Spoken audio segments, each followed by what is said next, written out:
All right, let me just say this right out the gate. If you think HOA Karens are just some internet meme, you have no idea. You really don't. So pull up a chair, pour yourself a little something, or heck, just grab whatever's in the fridge because this story I'm about to share, it's the one my grandkids will be telling their grandkids. You know what I mean? This is the time a house, a tree, and a woman who thought she was manifest destiny itself just about drove me up the wall. Literally tried to redraw my life on a piece of paper that looked like it belonged in a kid's coloring book. See, this wasn't just a Saturday ruined. No. This was my peace, my home, my investment, my sanctuary, my map getting stomped on by a woman with the righteous fury of a saint and the logic of a toddler who just spotted a shiny toy. This wasn't some property line argument. It was about principle, about a man just trying to plant roots for his family, only to realize the dirt was already poisoned with someone else's entitlement.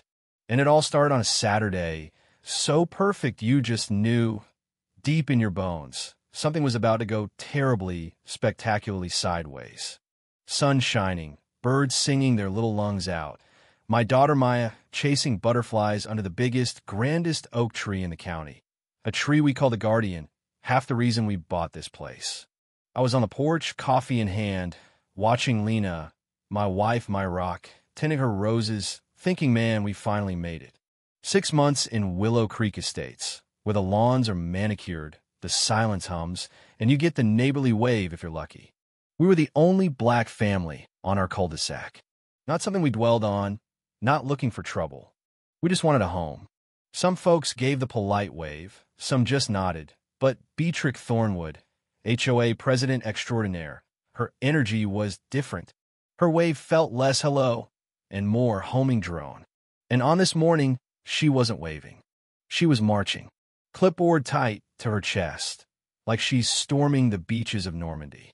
She stopped where our perfect grass met the sidewalk, stood there, just staring at my oak tree like it owed her money. My granddaddy always said, you got to meet trouble halfway, otherwise it comes all the way into your house, so I walked out, coffee down, smile on. Morning, Beatrix. Beautiful day, huh? I say, keeping it friendly. She doesn't even blink. Mr. Washington. And somehow she makes my name sound like a crime. We need to discuss an encroachment. I blinked. Encroachment. I look at my own perfectly edged lawn, flower beds neat, as you please. Not sure I follow, I say. She takes a tiny, dramatic step onto my grass and points a finger at the Guardian. This tree, and a significant portion of what you call your backyard, is actually on Thornwood property. My property. I actually let out one of those disbelieving laughs, because what else do you do? I tell her, there's got to be a mistake. We had a survey done, lines clear as day, 20 feet behind that tree, right at the row of hedges. But she just gives this condescending little sniff. Survey from one of these computer line companies, I presume. They wouldn't know a property line if it was painted neon orange. Then she holds up her clipboard, this wrinkled, yellowed paper with lines and sketches, like a prop from a pirate movie. A hand-drawn map, with a compass rose in the corner, even. According to her doodle, the property line cuts right through my tree. Half of the Guardian, my daughter's favorite climbing spot, my wife's favorite reading nook, apparently belonged to her. The audacity, I mean, she's acting like her late husband's pirate treasure map trumps my mortgage, my counter-registered survey. That's when it hits me. This isn't just a misunderstanding. This is a declaration. By now, Lena comes over, wiping her hands on her apron, steady as always. Everything all right, Beatrix? She asks. Beatrix softens a hair. Lena, dear, just explaining to your husband that the land your tree sits on has been in the Thornwood family for generations. My Richard used to sit under it reading military histories. She's painting us as squatters, invaders, barbarians at the gate. I want to ask if Richard fought off dragons here, but I bite my tongue. I tell her, as evenly as I can, Beatrix, the legal documents are clear. This is our yard. She shakes her head, slow and pitying. Legal documents can be wrong. But a man's hand, a soldier's eye, that is infallible. Richard knew this land. Y'all, it was like trying to argue with a brick wall. So what are you suggesting? I ask. I am not suggesting. I am insisting, she says, cold as ice. Commission a new, proper survey to confirm the boundaries as laid out by my husband. And until then, refrain from using the eastern half of this yard. It is private Thornwood property. The audacity of it. She wanted me to pay to disprove her fantasy, and, in the meantime, rope off half my yard. Maya, who had stopped chasing butterflies, was watching, confused. That was it. This wasn't about land anymore. This was about my family, my sense of home. Lena steps in, voice all politeness and steel. We bought this property in good faith. If you believe there's an error, the burden of proof is on you, not us. Beatrix's eyes narrow. She expected us to fold, and we didn't. The burden is on the newcomer, who has disturbed the order of this community. You will have a letter from our council by Monday. And with that, she turns and marches off, as stiff as a board. We stood there, suddenly feeling like trespassers in our own backyard. And sure enough, Monday comes, a letter arrives, thick with legalese and veiled threats, demanding we pay for an HOA-approved survey, cease all use of the disputed yard, or face fines. She had weaponized the HOA. That night, Lena and I sat at the table, that letter between us like a dead fish. The cost will be thousands we didn't have, but it was the principle that burned. I said, we could just ignore it. What you can do, send the HOA police. Lena, ever the pragmatist, shakes her head. She'll fine us for everything, Mark. She's got all the power. And she did, paper cut after paper cut. We talked for hours. Fight? Hire a lawyer and go broke? Or just pay the ransom and get the survey? Call her bluff? Let's do it, Lena finally says, tired but resolved. Pay for the survey, shove it in her face. So, I call the first HOA-approved surveyor, Precision Land Surveying. Frank Alvarez answers, gruff but kind. Ah, another Willow Creek boundary dispute? Let me guess, Mrs. Thornwood. Turns out, everyone in the county knows her. She wins by making it miserable for everyone. Even when she's wrong, Frank warns me. But the pins don't lie. Survey day comes, Frank and his assistant, Carlos, unload what looks like a mobile science lab. Beatrix there, nitpicking, hovering, reciting her husband's gospel. The process takes hours, every neighbor watching behind their curtains. Frank's patience is endless, but my anxiety's a knotted mess. What if, by some miracle, she's right? What if some old clause or forgotten deed gives her a claim? By lunchtime, Frank finishes. The verdict? Your original survey is spot on. That oak is 20 feet inside your property. She doesn't have a claim to a single leaf. Relief hit me so hard I almost buckled. Vindicated.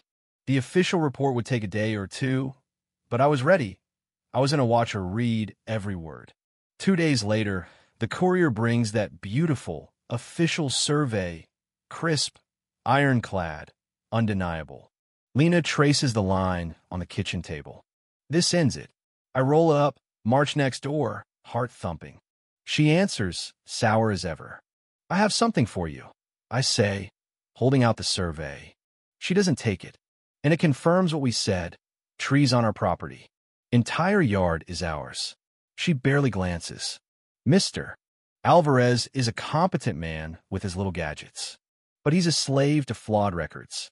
He is perpetuating a historical error. I'm dumbfounded. There's no acceptance, just more delusion. You're just going to ignore it? I'm rejecting it as flawed.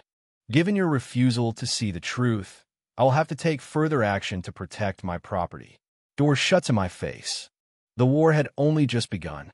The next morning, the fines start rolling in. Trash cans at the curb 3 hours too long. Grass measured at 3.25 inches. Windshield not approved. Maya's tricycle on the driveway. Mailbox discoloration. Death by 1,000 cuts, and she's holding the knife. I start asking neighbors, Mr. Jean, the old history teacher, 2 doors down, sighs. Nothing's been normal since the colonel passed. She hounded the last folks out of your house over a front door color. So we weren't the first, just the latest to be in her crosshairs. What can we do? Most folks just keep their heads down. But you're on her radar in a big way. The final straw? 2 weeks later, I'm working from home. Hear a truck and voices in the yard. Fencing crew. Unloading chain link right through my backyard. following the imaginary line from the colonel's doodle. I storm out. You can't do this. The foreman just shrugs. Lady paid us. Mark the line. Take it up with her. And just then, Beatrix steps out, smug as can be. Is there a problem, Mr. Washington? I'm simply securing my property line. I stand right in their way. Foreman calls the client. Soon enough, a police car rolls up. Young cop, tired, listens patiently to my story, then says, this is a civil matter. I can't stop her from building a fence on what she claims is hers. Judge has to decide. The law can't help till after the damage is done. The crew keeps going, starting where I'm not blocking, sinking metal posts in my yard. That thud, thud, thud, it's like losing a piece of yourself. Lena leads me inside. Don't give her the satisfaction of watching you break, she whispers. That night, we decide, no more playing defense. Lena, fierce and quiet, says, we get a lawyer. We use the law. We fight. That fire catches in me. Next morning, I call a real estate attorney, Sharon Franklin, known as a shark. I lay it all out. She listens, then says, you have a rock-solid case. Slander of title. Trespass. Cease and desist. Lawsuit. Injunction to have the fence removed. She picked the wrong fight. We hire her. Cease and desist letter goes out. Certified mail. But the fence keeps going up. Then Beatrix blasts an email to the whole neighborhood. Calls it a community improvement project. She tries to control the narrative, paint us as troublemakers. But now, Mr. Gene steps up. If there's anything I can do, turns out the colonel had some financial issues back in the day. Maybe there's more to the story, he muses. That sparks something in me. Let's go to the county records office, dig up the history. We spend hours poring over dusty deeds, tracing the lots back to the 1960s. Everything matches. My property lines have never changed. Then Mr. Gene spots it. A quitclaim deed from 1978, where Colonel Thornwood sold a slice of his lot for $10,000 to the developer. That land? The very ground the fence is being built on. The colonel sold it. Beatrix's sacred map was outdated, based on land that was sold off decades ago. Her whole crusade built on a lie. We print the evidence, a dossier of truth. MS. Franklin advises patience. Let her finish the fence, run up the bill, then use this at the HOA meeting. The night of the meeting, the clubhouse is packed. Beatrix sits at the head of the table, launching into her boundary clarification speech, painting herself as the noble guardian, putting us on public trial. When she finishes, I raise my hand. I have a presentation. I connect my laptop. First, the survey, then a photo of the fence, then the cease and desist letter, then the quitclaim deed, the colonel's signature, clear as day. Gasps in the room. Then the 1978 survey map, the adjusted property lines. The historical error wasn't mine. It was Colonel Thornwood himself who redrew the boundary. Everything else was a story. The room explodes. Mr. Gene calls for a vote of no confidence. The neighbors rise up, finally, united in outrage. Beatrix is forced to resign. The lawsuit is settled. She pays for the fence removal, the lawn repairs, our legal fees, every dime. Her reign is over. Afterward, she becomes a ghost in the neighborhood. No more marching, no more clipboard.